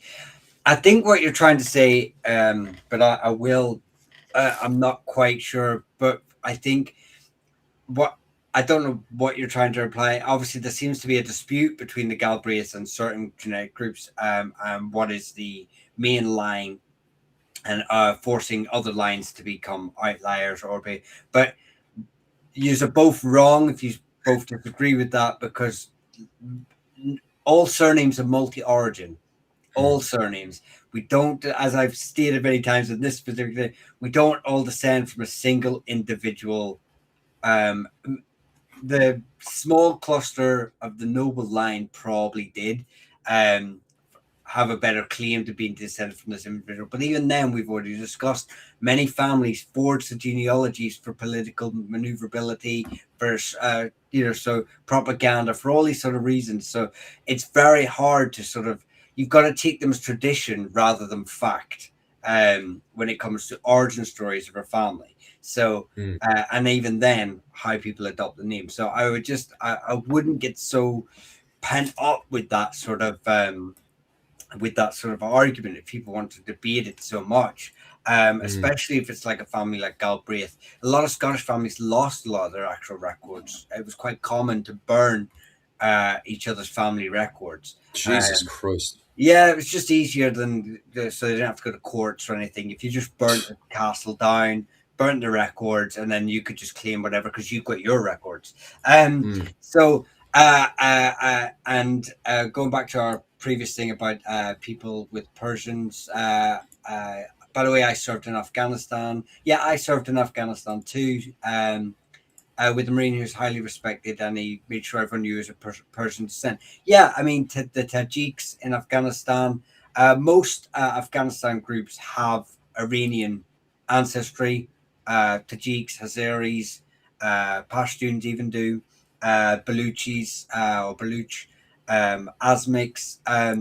There's a lot of Iranian descent. Now, a lot of them more and more mixed than others. I think the Tajiks are probably the um, more pro Iranian sort of side of it. Um, but yeah, you can even see where they all exist in the wider world of yeah. Yeah, I was about to move on there to once you get up to about the 11th century, then you have, so as we were saying there, we have the Caliphate moving in there, taking over Persia and stuff, and then eventually the Persians managed to fight for their independence once again. So then you see there that's Persia around the 11th century breaking away from the Caliphate, basically the Arabs. It's interesting because the Persians today are Muslims. There's always a kind of debate and argument if they're secretly still worshipping the old gods behind locked doors and stuff. But it's very interesting that at times, especially very radical Islam, and it's a debate that's even happening today, is how Muslim are the Persians, because a lot of people see if Persia was more independent, would they be more liberal? And you definitely see that fighting in the 11th century, where the Caliphate is more kind of more radical Islam, and then you have Persians, and this is obviously them in the 11th century, who are more kind of liberal in their ideas and stuff. We always think of the beautiful Persian dancers and stuff, compared to the Arabs, who were more kind of strict when it comes down to the treatment of women.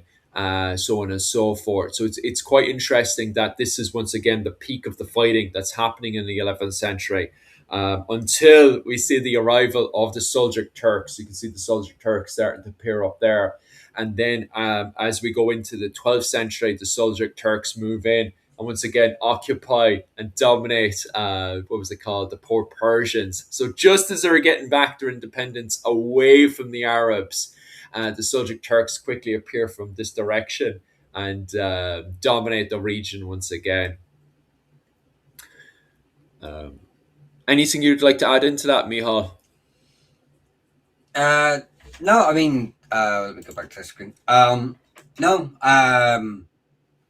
not really. I mean, you can't just. We could. Obviously, we kind of touched on, that modern Iran would become Shia, Mm, and then you've got the opposite, who would be Sunni. But I mean, there's a lot of groups. There's a lot of what do you call it? You've got the Alawites, you've got the Druze, you've got the Yazidi, you've got the um, uh, oh god, there's so many denominations of Islam, and some are more adherent to strict adherence to the Quran and the Hadiths, and some don't even ignore the Hadiths and stick to the Quran. And it would just depend on uh, you know the leader's sort of interpretation. We can see it even today with Saudi Arabia. With their interpretation, um, they have their own denomination of Islam. It's a denomination of Sunni, but it's completely different to the rest of the Muslim world. Um, mm. so and but Christianity is exactly the same. Presbyterian, Catholic. Can't believe it's not the real Catholics. Orthodoxy. It's just crazy. So Mm. I should have just said. If I'd been speaking to someone in Northern Ireland, I'd have probably gone, "You've got Catholic and then you've got wrong," but I'm not religious, and people might Well, yeah, misinterpret. that's very, very true. It is either Catholic or it's wrong. It's no two ways about it from my perspective, for uh, sure. I know some Orthodox people who'll be straight in here. Submit to Rome. That's uh, all Submit to Constantinople or Moscow. Because it's the same thing with this whole Sunni and Shiite thing. I am aware of it, obviously, and I have this parts where I have done further study. The Persians are Sunni, aren't they? No, Shia. The Shiite, aye. And it's the Arabs then that are Sunni. So is it? Yes. Yeah. Yeah. Okay. Okay. It's I, very it, interesting. Go it on. breaks down effectively. I mean, obviously, again, you've got 12 verse Shia, you've got so many little breakdowns, and they obviously have the different differentiation. But ultimately, I think from what I could tell as a non-Islamic scholar, Mm, outsider looking in, it kind of breaks down. It breaks down to who was Muhammad's successor, and the Umayyad Caliphate, their ancestor, who, like I said, I believe is related distantly, um, uh, um, was the chosen successor of Muhammad, and the Shias would be more his actual bloodline descendants through Fatima and his cousin's marriage to Fatima, their mm, descendants, and they would actually rule Egypt for a while, the Fatimid dynasty. There's a couple of other smaller dynasties that would end up around. Um, and surprisingly, it wasn't about being related to Muhammad that the Sunnis were worried about. Yet many of them now today, in the legitimacy in the medieval period and later, would then claim Sayyid bloodline. Sayyid means, that could be a mispronunciation. Sayyid means mm, descendant of the Prophet. So they were, for so someone that wasn't really that bothered about being descended, for the claim, suddenly it became quite popular to become descended from from him, like, just to legitimize your rule. And I believe most kings and rulers of modern day Islamic countries do sort of claim some descent. Most of them do. Uh, but yeah, they were Shia. So, and surprisingly, one of the very few Shia countries. So, and It's they are still today, I believe. Yeah, it's interesting that you turned around and said that there was a lot of Muslim countries that see direct lineage from Muhammad, because it's from this point onwards, especially with the Seljuk Turks, that a lot of people then claim that they were descended from Seljuk.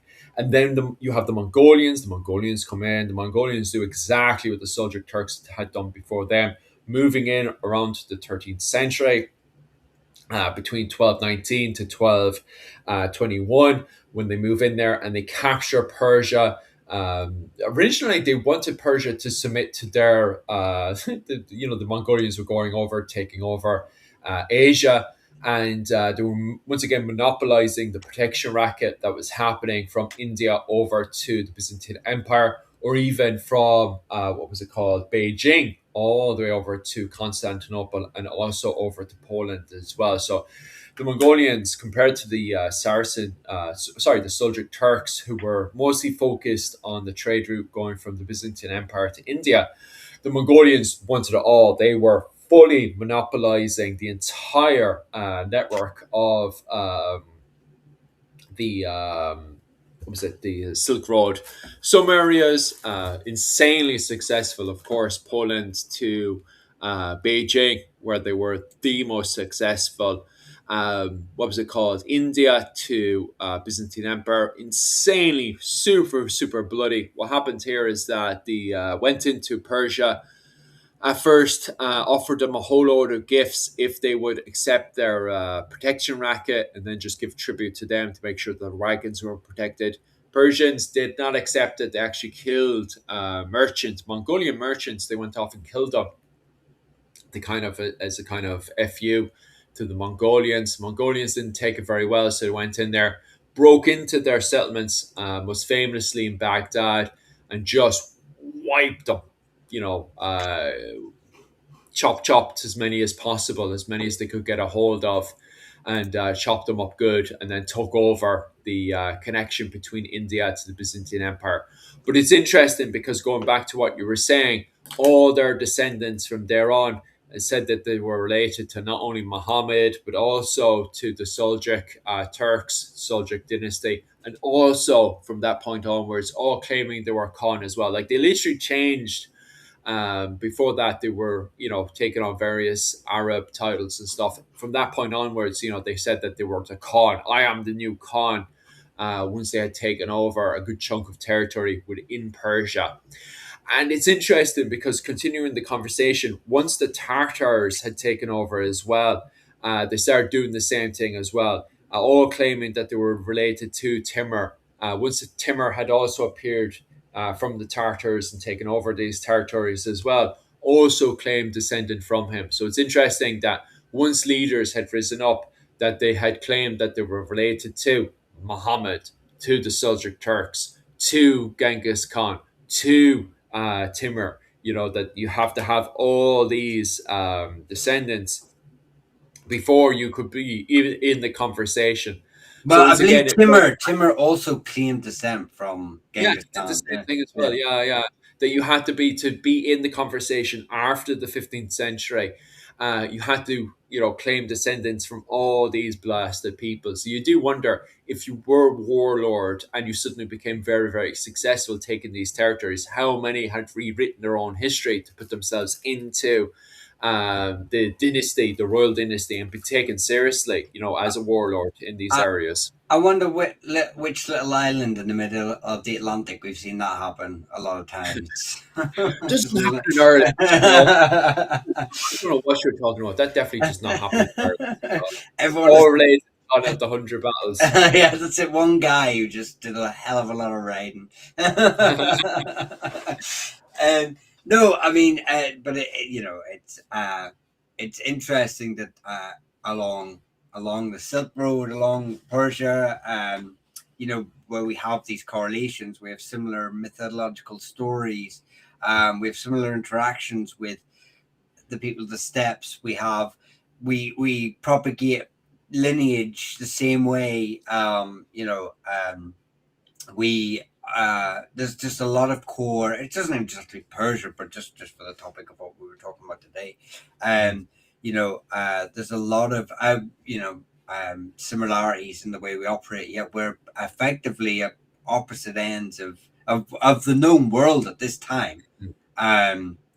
um well, not so much but in the early medieval period anyway. We're at both ends of the known world. um and there's still things that individuals, if they were to step forward in Persia or step forward in Ireland, that they would see similarities. They probably wouldn't understand them because they can't understand each other. But if they took a second to take a knee and have a look, they probably would see it. Um, uh, oh Which one are you looking at in particular? Because there's two. Tom and Kevin are on mad ones tonight. Uh, No, it's um I don't want to, because I might have missed half the conversation, so I'm just I'm not getting involved. do I you just have any comments over in the old Tickety Talk or Instagram or anything? No, no, I'm not speaking on Instagram. Yeah, just do you know anything about Spanish last names origins? I do not, apart from the ones that are Irish. A lot of Irish families moved across flights after the flight of the Earls, became wild geese. A lot of them were given noble titles like the O'Donnells. Um, but I know we have similar names for like Moran. Moran's a Spanish name as well as an Irish name. But I wouldn't know many. And I wouldn't know how they formulate in the same way that Irish surnames do. Um, Excuse me. Um, Irish exits. Okay. No, so that's it. Some people disagreeing with folk punk about Milesians being great guys. So it seems uh, like most of our connection when it comes down to Persia and the Silk Road going from India to the Byzantine Empire and Africa, it seems most of our connection comes from more of the ancient and early medieval period. It seems to be once the what was it called? Once we go into the High Middle Ages, we seem to not really see the same connection of trade happening in those regions and stuff. And it seems to be that once we go into the late medieval period, we seem to follow the trend of Spain. How Spain disconnects itself very violently through the old Reconquista and all that kind of stuff. That's where we kind of disconnect ourselves from the Caliphate. And once we kind of disconnect ourselves from the Caliphate, we don't have the same movement going from Persia over to Ireland. So if you're looking for connections from Persia, modern day Iran, to Ireland, I would definitely look into the early medieval period, going from the very start of it, where you have the Saracens. Sorry, no, not the Saracens, the blasted Persians in the early medieval period, especially the even pushing back still further the old fashioned um, connections we have with the Scythia coming in as nomads. We seem to be more connected to the blasted nomads than the Persians themselves. But regardless, definitely the nomad connection of the nomads passing around and then going into North Africa, and also the Bell Beaker people connections and stuff. And then later on as well, where we have the Galatians moving into modern day Turkey and all those connections up around there. So we definitely have a lot of ancient connections and also connections going into the early medieval period, especially once the Caliphate connects it all the way from Baghdad into North Africa and then up to the Iberian Peninsula. And then from there, connecting them to the kind of Gaul Gael Irish Viking connections into Dublin. But once we get into the High Middle Ages and we're connected to the kind of old French Norman world. We don't seem to be as connected as we were previously, especially since we get more connected with our Spanish allies in Spain as they start to do the old Reconquista. So we don't really see the same connections between Ireland and Persia that we've seen in the early medieval period. No, I agree. It's far more disconnected. There's far more intermediaries like Venice, like Genoa, like Constantinople, like I would say, if anything, we sort of become more North Africa orientated in our links with the Muslim world, Mm, rather than direct trade, through Spain, through those sort of links, and proximity.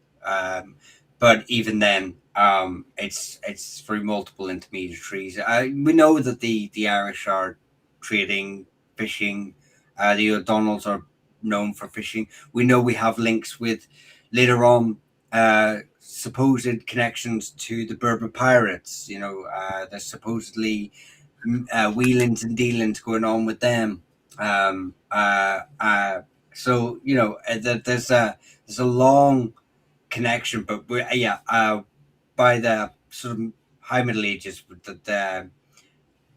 to be fair, it's kind of Constantinople, the Eastern Roman Empire does a really strict job of trying to control what comes through from yeah. across from modern day Turkey. Uh, so and the Irish aren't really in a position. That's such luxurious wealth to have something imported from that sort of distance. um and Ireland really is kind of poor, in compared Mm, to, no, no, it's more of a roller coaster. no, compared to Irish lords, are in the High Middle Ages, our native Irish lords are poorer compared to what I would consider your European lords, so your Dukes of Normandy, your uh your we don't have the we don't ha- we're not the same we don't have the same wealth to invest in large It's quantities of something that would be still quite hard for French nobility to acquire without mm. their connections to Venice or Genoa. I'm not saying we don't have it. It's just not. It wouldn't be in the Well, quantities. the Cross of Con would be a very good example of movement going from the Middle East over to Ireland. So we're still getting various finds and stuff that you can see in the National Museum, especially with the Crusades and stuff. So I wouldn't completely be dismissive of that sort of stuff completely, especially when Ireland is connected to the Crusades, especially throughout the whole, because even later on, then you still have princes such as Aid O'Connor, who goes on crusade. I think he goes on the sixth or the seventh crusade. So I wouldn't be completely dismissive of movement, but at the same time, like Ireland isn't rich in the High Middle Ages, especially when we're fighting a war against both Norman lords and against English forces as well, as you can see there in 1251, up to around the 1265, around that point, where you see heavy fighting between Irish and English forces in Ireland. So I Yeah. do agree that Ireland isn't at its peak wealth, but it's more kind of a roller coaster than a bunch of Irish people eating a bunch of potatoes in a Oh vanilla no, bog I land. like I say, our lords are still, the O'Donnells build a palace, for heaven's sake, up Mm, in Donegal, which is, you wouldn't consider to be a wealthy part of Ireland. They have quite a monopoly of fishing, but again, it's like our True Cross of Con. I wasn't the mm, True Cross piece of True Cross sent from Rome. It was sent. yeah. So I mean, again, it's not like, and I know we have links to the Crusades and stuff like this, but links to the Crusades and gathering wealth through warfare, and links through gathering wealth, or items of wealth through trade, are two totally different things. Mm, Even the yeah. poorest man could go to to go to Jerusalem and come back a wealthy man, or or he can leave a wealthy duke and have to ransom his whole dukedom to get himself out of prison. Um, you know, Mm. uh, but the trading monopoly isn't. Like I say, like you've stated there, we're just not. It's not that we're just not in a position to spend our wealth on luxuries when probably our gallo glass payments are due at the end of the month, to keep the Mm. English at bay a wee bit longer, or our cousins, because I don't want to always propagate that state that the English are always the bad guys. The O'Donnells or the O'Briens could easily be the bad guys over the other side of the hill, to another Irish family. That's it. But yeah, we'll start finishing up there. It was definitely a very, very interesting conversation today, and definitely sees Ireland as part of the wider world, especially during the early medieval period, as we were saying early on. Mihal, is there anything else you'd like to say before we start to finish up there? Any questions to do with families over on the tickety talk and all that? No, just I know we've spoken in some of my comment sections. I can't think of the Donalds of the Dalnaraja, who they are. I know the MacDonalds who would move into Antrim from Scotland, and take over Dunluce Castle, and would take over Bissett territory, in the Glens.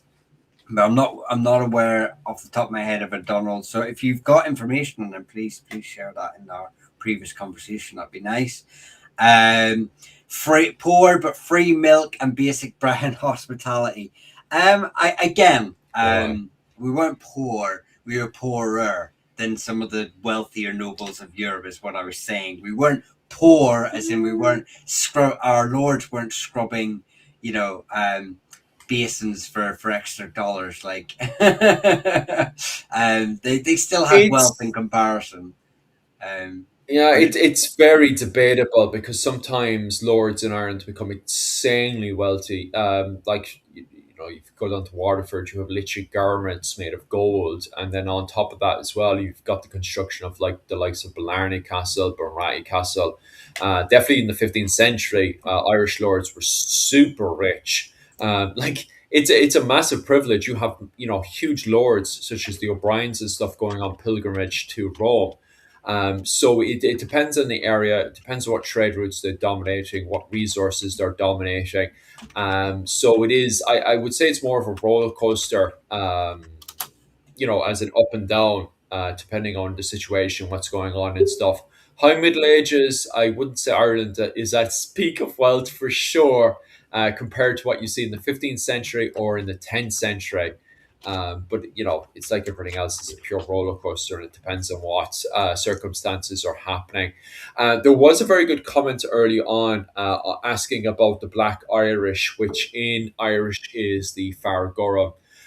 You do have the Berbers, as we were saying there, the Moors and the Berbers popping up from North Africa and the Iberian Peninsula, and from merchants coming in that area to mess around with local girls, and children being born out of it, to the Berbers and the Moorish pirates, physically doing harm to women as well, and also children being born out of that. You have various children referred to as the Black Irish, the Fargorum. So that's what's going on there. And obviously, it was a case of tick for tat. If the Barbers and the Moors went in there and did damage to locals, vice versa, Irish pirates had to be seen taking revenge on Barber and Moorish pirates because it undermined the society. People were paying for protection rackets. They wanted protection. So the Irish clans had to be seen going out there. Irish pirates had to be seen going out there and attacking Berber and Moorish pirates. So we have a whole load of that going on. You often get asked, I often get asked, when does the Viking Age end? And if you're looking at, when does piracy end? Also, throughout the entirety of the Irish medieval world, you have piracy being a huge part of our culture. The old clans going out there and committing raids, both cattle raiding on land, and then just going out there and committing piracy up in the open seas, which we don't cover enough, and we should. Especially when we have huge piracy culture inside of Ireland. And it's pretty awesome. It's really, really awesome to study for sure. We also had people trying to get into the deep, horrible topic that is the Holy Roman Empire. Somebody turned around and says, "The Holy Roman Empire, neither holy nor Roman nor empire." And I was like, "Oh Jesus!" These that conversation gets quite bloody online. So you guys digging holes inside of the comment section. I would be in favor of the Holy Roman Empire. I think the Holy Roman Empire is pretty awesome, especially its banking history. And if you look at the likes of the Lance Connect and the Gothic armor and stuff, so I'd be a huge fan of the Holy Roman Empire. To be honest with you, Mihal, what's your interpretation of the Holy Roman Empire? Far too complicated for me. Right, like it honestly, again, I kind of agree with neither, no, not holy, not Roman, not empire, but I also apply that to a lot of other empires. I'm not just saying it. I think the parameters to meet all three of those things are very loose and True. and used and abused by many empires and kingdoms. Yeah.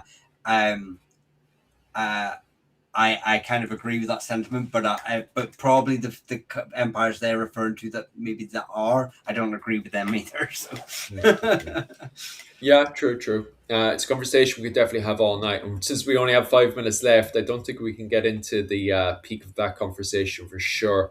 Any other comments or anything else you want to delve into before we start to finish up, Miho? no, I noticed someone stated there's a number of curtains that were probably fathered by Moorish pirates. One of them, a famous curtains, even has the sort of J haplogroup. Mm, Obviously, I'm guessing he's on about the curtains of Thomond, maybe. I mm, don't know. There's a couple of branches. There's one up in Ulster too. Um, I will look forward to looking into that because I've never actually seen that link before. mm, Um, you know, that I know that the J sort of haplogroup is associated with the Near East, and it's also found in parts of like Southern Europe, I believe, because of the interactions that happen between there. mm, Um, mm, but I do, as far as I'm aware, though, whenever it comes to haplogroups and especially like J, we've got to be very careful not to attribute it to one specific era in time because there's been migration backwards and forwards since mm. Neolithic farmers. So, but it would be very very interesting. Yeah, for To sure. look into that. Okay, so we'll start to finish up there. Michal, thank you so much for joining us tonight. And hopefully, Owen will be back with us next week as we delve in deeper to various different topics. And of course, continuously talking about the various clans and dynasties in Ireland as well. Um, Michal, do you have any plans for this week? I know over in my channel, tomorrow I'm going to be over on my Patreon and I'll be talking about Brian O'Neill's revolt from around the 1250s into the 1260s. Basically, the fighting to do with the English and Irish forces as the English push in to try to take more territory in Ireland. So, if you're into that kind of stuff, fighting in the 13th century in Ireland between the English and the Irish, definitely head on over to my Patreon and subscribe there. It's only 20 quid a month. And every Sunday, we cover another presentation on Irish medieval history. Um, Mihal, any plans for this week? Yeah, so obviously I've been ill for the last few weeks with a variation of what I don't know what it was. Oh. Probably the Black Death. Not Um, bad, is it? so yeah, it was that bad. Well, Oh, yeah, so I'm feeling better now. I was sort of thought I was feeling better last week, and I sort of mm, crumbled again. I but I will be back to my shorts again, and then hopefully with a bit of routine, we can get back to our lives again very mm. soon.